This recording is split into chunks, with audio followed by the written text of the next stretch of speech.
O Instituto Biadot ele foi criado em 2013 e a intenção do Instituto era trabalhar com a prevenção do suicídio e a pós-venção do suicídio.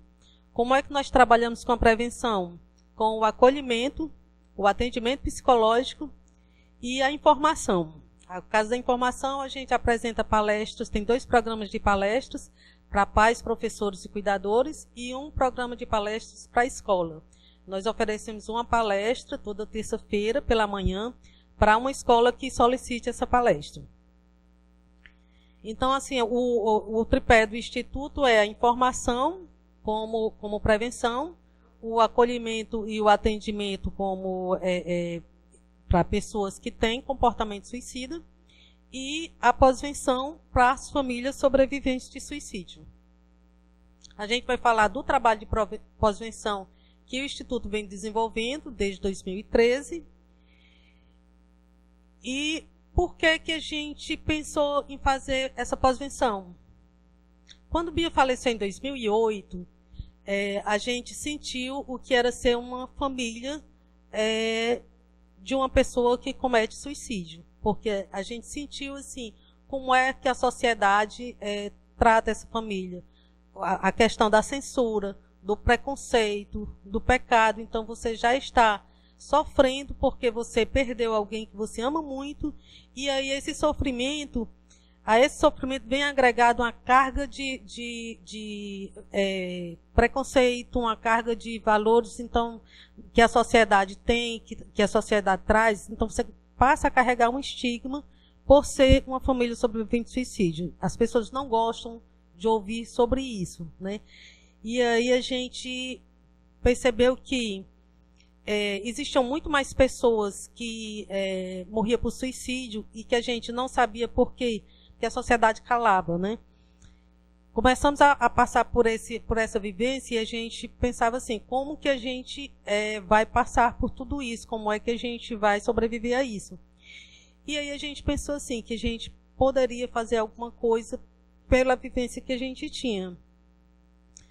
Quando a gente perde alguém por suicídio, essa é uma imagem que representa muito bem como é que a gente fica.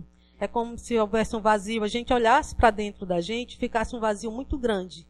Um vazio pela perda daquela pessoa, um vazio por não entender o que está acontecendo. É uma situação assim que você precisa arranjar forças onde não tem para sobreviver.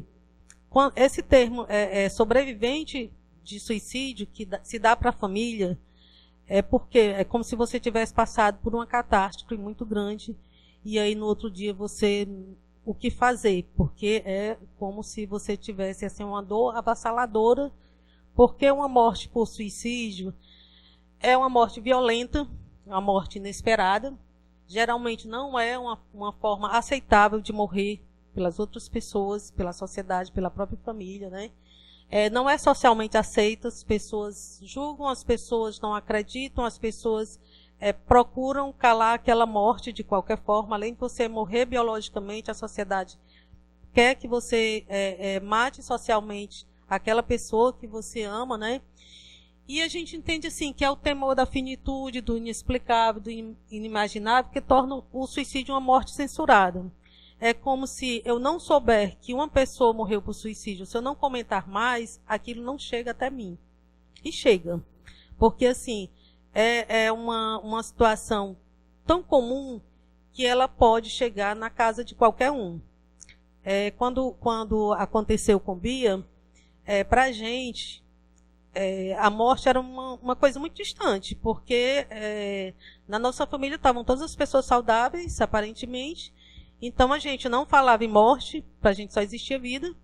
E suicídio, então, a gente nunca falou, era uma coisa assim, como se podia acontecer com qualquer outra pessoa bem distante, mas na nossa casa não. Então, para a gente foi uma grande surpresa, uma surpresa triste, mas foi uma grande surpresa. Por isso que a gente se sentiu tão impactado. Como era que a gente está o tempo todo em risco e a gente não percebe esse risco, né? Então, quando acontece um suicídio, normalmente de 6 a 8 pessoas, elas são impactadas diretamente, que é aquela família nuclear. Tem um sofrimento muito grande, tem um luto diferente. você está perdendo uma pessoa, mas você está passando por um luto diferente porque as pessoas lhe julgam, você não tem uma resposta, você tem a questão da culpa, da censura, né? E, além dessas pessoas, cerca de 60, 80 pessoas também são abaladas, que são os colegas de colégio, de trabalho, de faculdade, os vizinhos. E hoje em dia, as próprias pessoas que acompanham essas pessoas nas redes sociais, que não têm aquele vínculo presencial, mas que de alguma forma já tem um vínculo com essa pessoa de acompanhar. Então, essas pessoas também são abaladas e levam a pensar assim, na própria vida, na própria morte, porque qual o mistério que alguém teria uma dor tão avassaladora, uma dor tão pesada que não consegue dar conta dessa dor e encontra na morte uma forma de tirar essa dor de si, né? Então, uma coisa que quando acontece um suicídio a família sente muito é o preconceito da sociedade. Parece que está escrito na tua testa que ali você passou a ser uma família de pessoas de suicidas. Você, às vezes, quer conversar com as pessoas e as pessoas não gostam de ouvir, porque dói nelas mesmas essa questão do assunto. E aí a família sobrevivente, ela vive uma tragédia silenciosa e silenciada. Silenciosa porque ela passa a se isolar mais e conversar menos sobre esse assunto. Então, às vezes, o assunto fica só naquele núcleo familiar, quando consegue conversar. E silenciada porque a sociedade não quer ouvir. Então, às vezes, a pessoa pergunta assim, de que a pessoa morreu, aí se você disser que foi por suicídio, a pessoa diz, não fala não, porque isso vai lhe doer. E aí, às vezes, no máximo, a pessoa quer saber o método, que é o que ao menos a gente interessa divulgar. É um sofrimento não compartilhado, exatamente por isso, porque não tem escuta para esse sofrimento. A dinâmica familiar fica comprometida, porque as pessoas se sentem naquele luto terrível, naquela dor, se sentem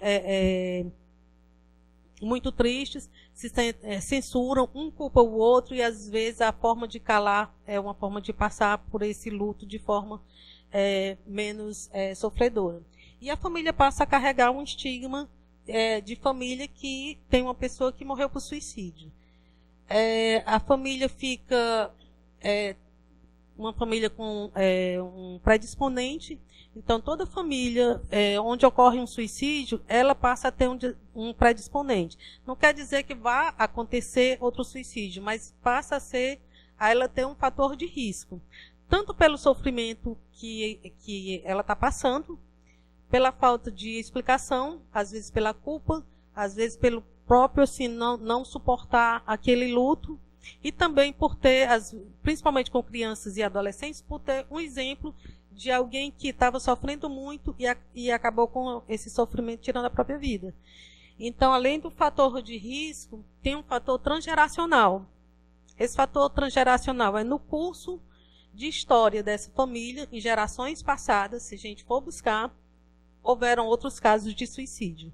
Então, é como se tivesse, assim, na memória dessa família, da história dessa família, esses casos de suicídio. Assim como exemplo, na nossa família, no lado paterno de Bia, a avó de Tadeu morreu por suicídio, quando o pai dele tinha 6, 7 anos, que viu a mãe colocar fogo no próprio corpo. Então isso foi um trauma para ele.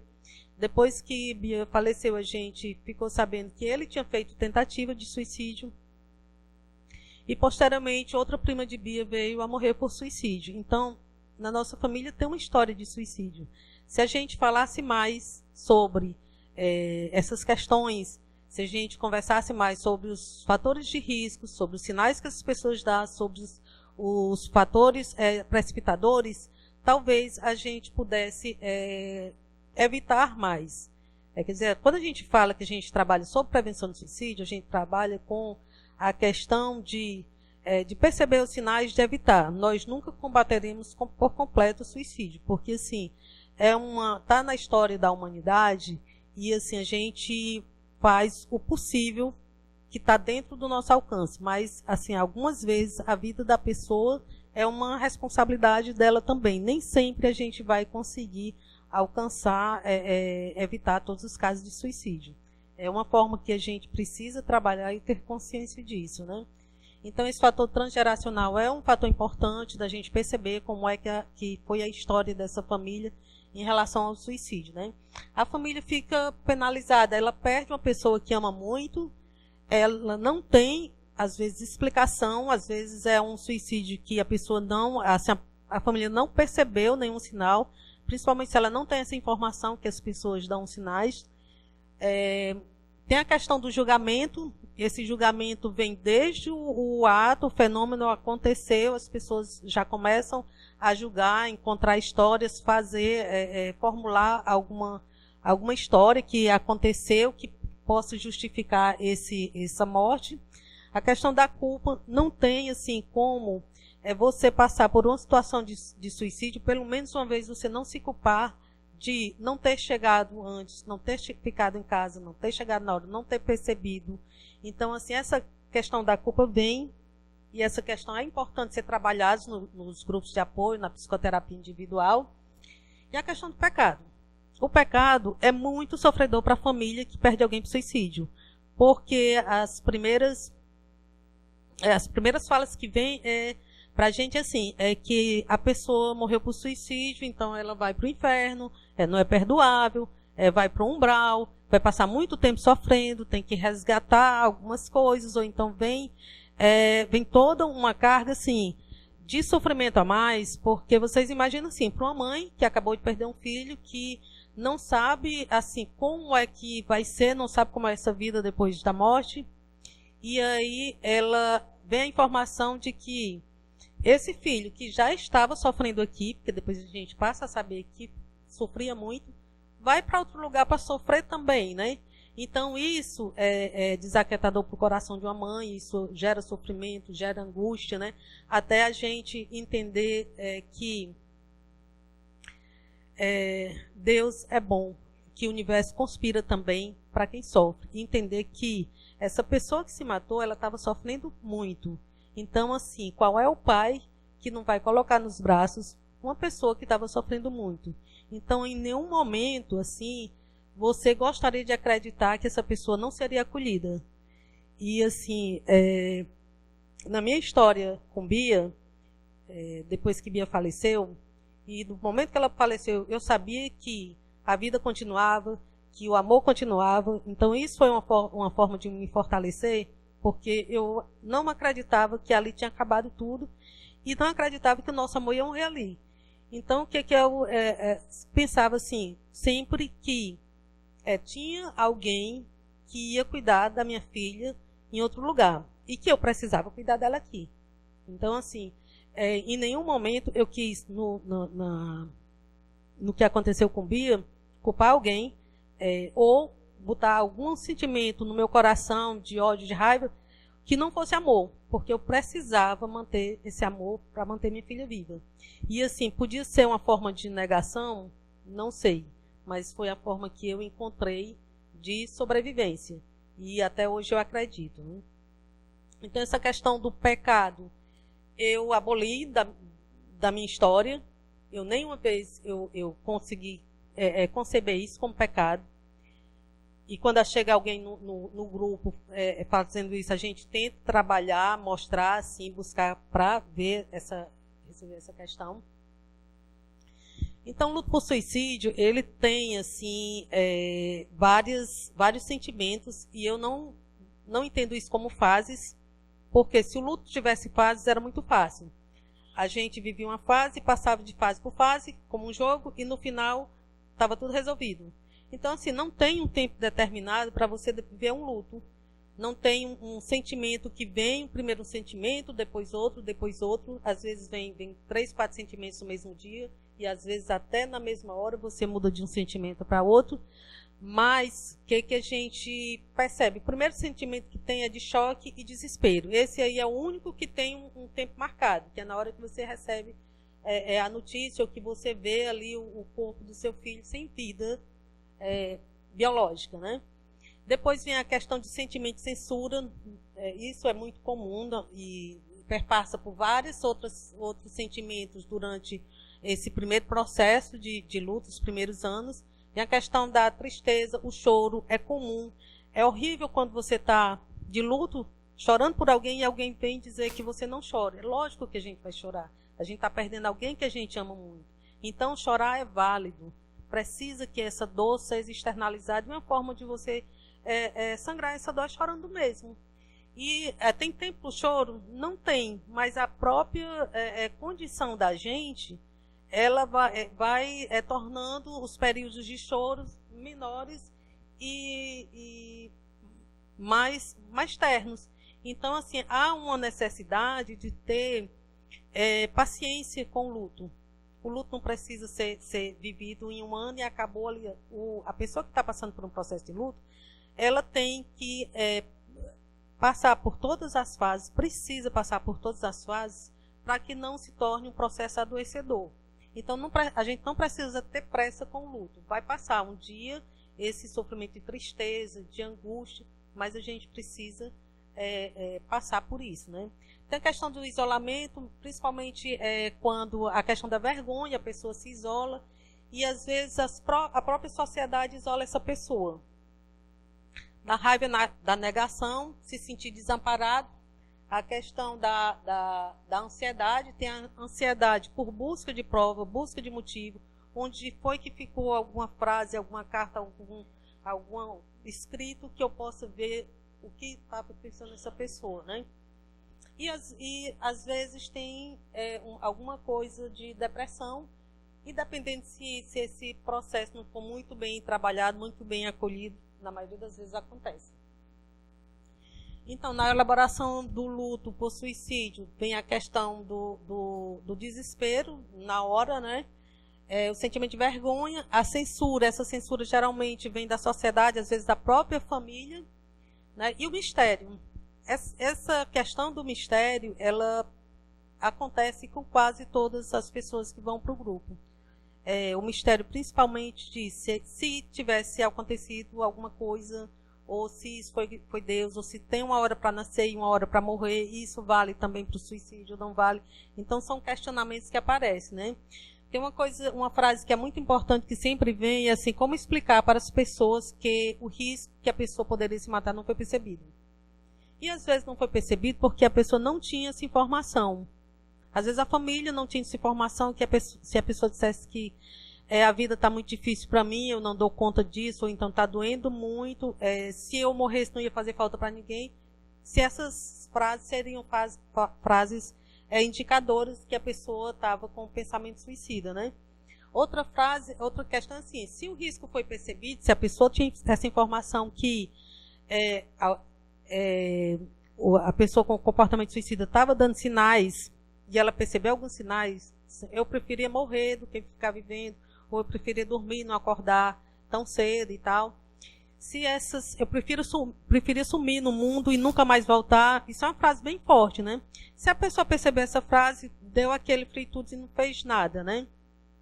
Então, assim, ou então se a pessoa percebeu, não sabia o que fazer, porque às vezes é desesperador você ver alguém que está sofrendo muito, que está dizendo que a vida não está boa, e você não saber o que fazer, quem procurar, com quem contar. Isso também é desesperador. E às vezes a pessoa escutou uma frase, pensou que podia acontecer e não tomou nenhuma atitude porque pensou que aquilo ia passar. Então isso aí também gera uma situação de culpa e desespero.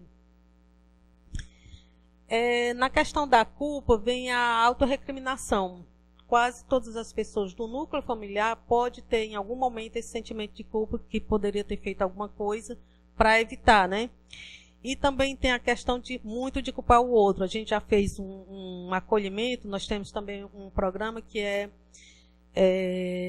o Abraço de Bia. Nesse programa a gente vai até a casa de uma pessoa que passou por um suicídio recente e acolhe essa família, né? E às vezes é a primeira vez que essa família está se reunindo e falando sobre esse suicídio junto, né? Reunido, né? E às vezes acontece muito nesse momento alguém culpar o outro, dizer, mas teve uma briga entre irmãos. Isso gera assim uma culpa, né? E aí vem essas frases, como eu não percebi, eu poderia ter evitado, e se eu tivesse chegado, e se alguém não tivesse saído de casa, e se não tivesse deixado só. Veio a frase de um pai assim: eu pedi para ir deixar ela no trabalho naquele dia. Se eu tivesse ido, talvez ela não tivesse se matado. Só que ele ia deixar a moça no trabalho de manhã, ela se matou no final do expediente. Então, assim, ele carregava essa culpa por não ter ido deixar a filha no trabalho, né? Questão da raiva, e é a culpa transformada em raiva. E isso acontece, porque você pode ter raiva de si mesmo, de não ter feito mais do que o que fez, pode ter raiva de quem faleceu. Acontece. Da pessoa ficar muito chateada porque que a pessoa fez isso, porque não me disse que ia fazer, porque não buscou ajuda, né? A raiva de outras pessoas, geralmente de outras pessoas, quando tem um relacionamento conjugal, a família também, como forma de tirar todo esse peso de si, pode colocar no outro, no parceiro. Se assim, foi o fim do relacionamento, ela estava sofrendo por isso, então a culpa foi de fulano, né? A gente atendeu uma mãe lá no instituto, ela passou 1 ano, 2 anos mais ou menos, e ela sempre trazia raiva da namorada do rapaz, porque ela acreditava que teria sido, o fator precipitador teria sido o fim do relacionamento, né? E aí ela perguntava para mim assim, se eu não tinha raiva do ex-namorado de Bia. Eu dizia para ela que eu não conseguia ter, porque eu não ia ocupar o meu coração com raiva dele, onde eu poderia ocupar com amor por Bia. E assim passou, depois ela veio semana passada fazer um depoimento para uma roda de conversa que a gente tinha, e ela falou isso, que tinha aprendido isso, a tirar a raiva da namorada e preencher com sentimentos positivos pelo filho dela, né? E tem muitas pessoas que têm raiva também de Deus em alguns momentos. Por que Deus deixou acontecer isso? Se eu faço minhas orações, se eu rezo, medito e tal. E aí, assim, tem essa questão de que nem tudo a gente pode deixar nas mãos de Deus. Assim, Deus é muito bom para que, no momento difícil desse, a gente encontre forças para sobreviver e para readequar a vida. E tem, assim, as reações reativas de aniversários. E quando a gente fala nessas reações reativas, não é só do aniversário da pessoa. Tem do seu aniversário, do outro aniversário dos membros da família, como é que vai ser passar por aquele processo, o aniversário da pessoa, o aniversário de morte e todas as outras datas comemorativas que você estava com a pessoa. Natal, Ano Novo, Carnaval, Semana Santa. Então, isso gera muita ansiedade. O que fazer naquela data? E gera muita ansiedade no primeiro ano. Então, lá no grupo de apoio vem muito essa questão, assim, vai ser o aniversário dele, como é que eu vou fazer, o que é que eu vou fazer, como foi que vocês fizeram, sabe? E assim, não existe uma regra, mas às vezes a ideia de uma pessoa, de como a pessoa passou por aquela situação, pode dar uma indicação como você passa por aquela situação sofrendo menos. Mas essas datas, no primeiro ano, se chama até o ano do pensamento mágico, porque todas as datas você vai lembrar de como viveu com aquela pessoa, qual era a roupa que ela estava. Isso traz, assim, lembranças boas, mas também traz o sofrimento por essa pessoa não estar aqui com você. Tem a tristeza, que é o isolamento, o choro frequente, a falta de sentido no mundo. Realmente, quando você perde uma pessoa que você ama muito, você não vê sentido em várias coisas. Então, a gente precisa trabalhar para resgatar esse sentido. O desinteresse pela vida, né? E a perda de prazer em várias coisas, principalmente quando você ir a alguns lugares com essa pessoa, você perde o prazer de ir, de algumas comidas, de algumas músicas. Isso é passageiro. Um luto bem elaborado, depois você vai resgatando tudo isso, que é uma forma também de trazer presente essa pessoa. Mas num processo de luto por suicídio, ele precisa ser bem elaborado para que a pessoa possa adaptar a sua vida dali para frente, continuar a sua história, colocando a pessoa que morreu em algum lugar na sua vida. Porque se você pensar na perda totalmente e que ali a história da pessoa se encerrou bruscamente com você, fica bem mais difícil, né? Então, assim, essa questão da espiritualidade, de entender que alguma coisa fica, nem que a pessoa não entenda assim, porque o espírito continua vivo, mas ele achar que o amor continua vivo, que tem alguma energia no universo que continua e que tem essa conexão, essa sincronicidade, faz sentido, sabe? Então a pessoa não tem como, pelo menos as pessoas que chegaram para nós lá no Instituto e mudaram, ou já tinha essa forma de pensamento, ou essas pessoas mudaram, ou elas começam a buscar isso aí, esse discurso, né? Então, o que é o trabalho de pós-venção? Quando a gente fala em pós-venção, a gente fala quando aconteceu um suicídio. Então, geralmente é para familiares, amigos, pessoas que foram abaladas por um suicídio.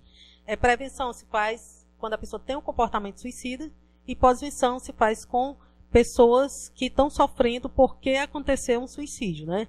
Então, conjunto de medidas prestadas aos sobreviventes após um suicídio, tais como atividades, intervenções, suporte e assistência, a fim de minimizar os efeitos traumáticos dessa perda, cuidando da sua saúde mental.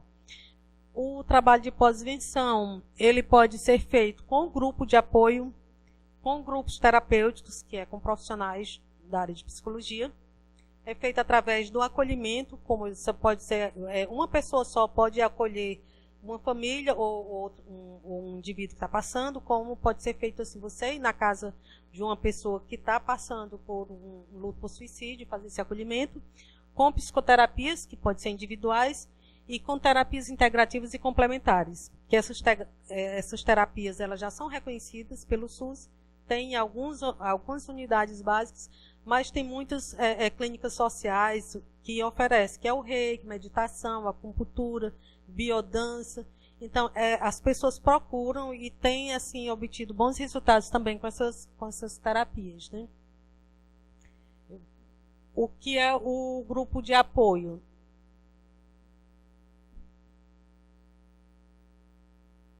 O grupo de apoio é um local que você oferece uma escuta respeitosa para essa pessoa que vem falar o que precisa desse apoio. Então, assim, normalmente é um local que a pessoa procura que ela tenha segurança do que o que ela vai falar ali vai ser respeitado e vai ficar ali.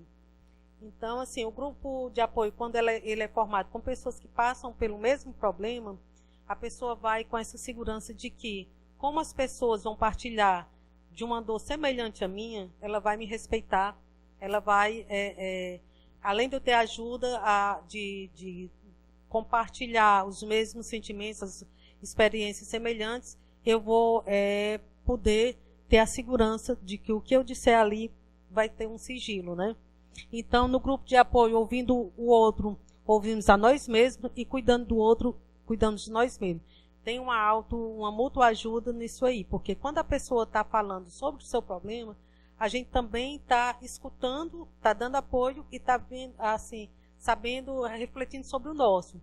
Às vezes até na nossa própria fala, quando a gente já está verbalizando como é que passou por uma situação, como é que viveu uma situação, a gente já está se trabalhando e já está se cuidando. Então, o grupo de apoio do Instituto Biedod, ele foi criado em 2016, agora em junho vai fazer 3 anos. É um grupo aberto, a gente tem uma questão do desconhecido, a gente nunca sabe no grupo quantas pessoas vão estar presentes naquele dia, mas assim, nunca teve um dia que não tivesse pessoas. Em média, vem de 2 a 3 pessoas e até 15, 16 pessoas já aconteceu o grupo, né?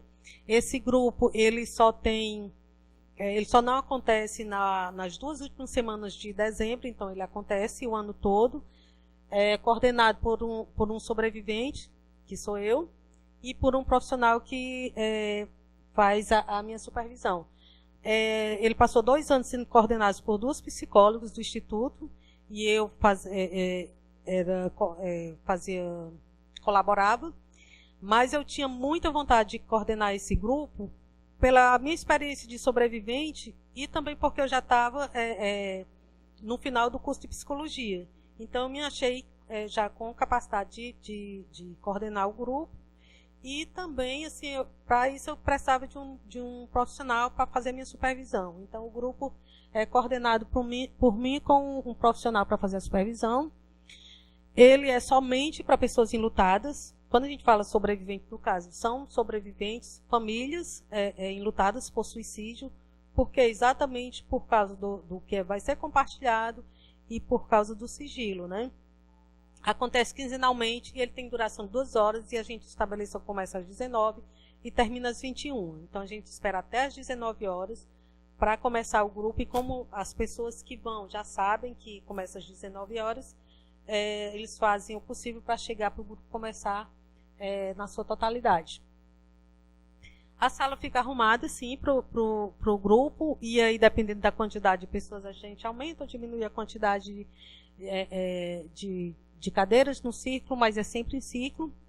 E os objetivos é o encontro e partilha com sobreviventes, o senso de comunidade, pertencimento e apoio. Nesse senso de comunidade, a gente já pertence a uma comunidade, que são sobreviventes, e normalmente vão assim, pais, mães, irmãos, mas já foram pessoas, amigos muito próximos, namorados, esposas. No grupo, o objetivo é o acolhimento e a compreensão dos sentimentos com suporte sem julgamento. A gente fala muito isso, da gente não julgar nem o que o outro fez, o que o outro falou, nem julgar o comportamento, como a pessoa que cometeu o suicídio morreu, né? Esclarecimento sobre a elaboração do luto e o suicídio. Isso aqui é uma questão que vem muito. Então, quando pelo menos uma vez ou 2 vezes por ano a gente faz uma roda de conversa com as pessoas que participam do grupo para a gente dar informações sobre a prevenção de suicídio e sobre a elaboração do luto por suicídio. O nosso grupo ele tem um protocolo que assim, é um acordo tácito. A gente lê esse acordo falando sobre a questão do sigilo. Você pode sair do grupo e dizer como fez bem, você pode contar assim, como foi bem acolhido, ou se gostou, se não gostou, se vai voltar, se não vai voltar, mas você não pode contar a história do outro lá fora, ficar espalhando essa história e colocar nas redes sociais. A gente fala isso, aí a gente diz, é proibido? Não, mas você como sobrevivente, você não vai fazer isso, entendeu? Tem a questão do respeito à fala do outro. Então, quando o outro está falando, a gente diz sempre que respeite, se você tem uma opinião a dar, você espera que o outro termine. O não julgamento e o não preconceito. E como a gente já vem com a carga de julgamento e de preconceito, a gente já entende que isso é para ser partilhado. Tem famílias assim que chegam com 1 mês e ela já chega assim com todas aquelas coisas, aquelas falas de julgamento, como se ela já tivesse vivido 6 meses à frente. Então, quem já tem mais tempo de luto nessa história pode compartilhar, né? O desafio do coordenador do grupo, isso é muito importante, porque coordenar um grupo para que ele transcorra de forma tranquila não é muito fácil. Então, a capacitação do profissional para coordenar o grupo, ele precisa estudar e buscar artigos, bibliografia, fazer cursos, né? O cuidado de promover também, além de promover o cuidado com o outro, o autocuidado, porque às vezes vem histórias muito pesadas, então você sai de lá assim, já bem carregado, então você tem que ter o seu autocuidado também. Aprender a lidar com a dialética vida e morte, é o que a gente lida o tempo todo, porque ali tem um processo dual, da mesma forma que a pessoa às vezes está projetada para a morte, está projetada para a vida. Gente, é muita coisa. Como eu vou ter que encerrar, eu vou passar alguma coisa. Você vai me dar 1 minuto para passar alguma coisa. E que seriam os sentimentos que chegam ao grupo, que são muitos sentimentos. E os temas que são sempre abordados, uma forma que a gente trabalha no grupo. Faz o aquecimento, o acolhimento. E a gente trabalha com textos, com vídeos e com filmes, coisas curtas para que as pessoas possam começar a dar dinâmica ao grupo, né? Mas, assim, mais importante que isso é colocar amor nisso, no que faz. É você ter amor por isso, é você saber por que você está fazendo aquilo e saber que você está partilhando também sentimentos de amor. Então, assim, o que eu mais procuro levar para o grupo é, assim, partilhar esse sentimento. Se eu não tivesse amor pelo que eu estou fazendo, esse grupo não daria certo.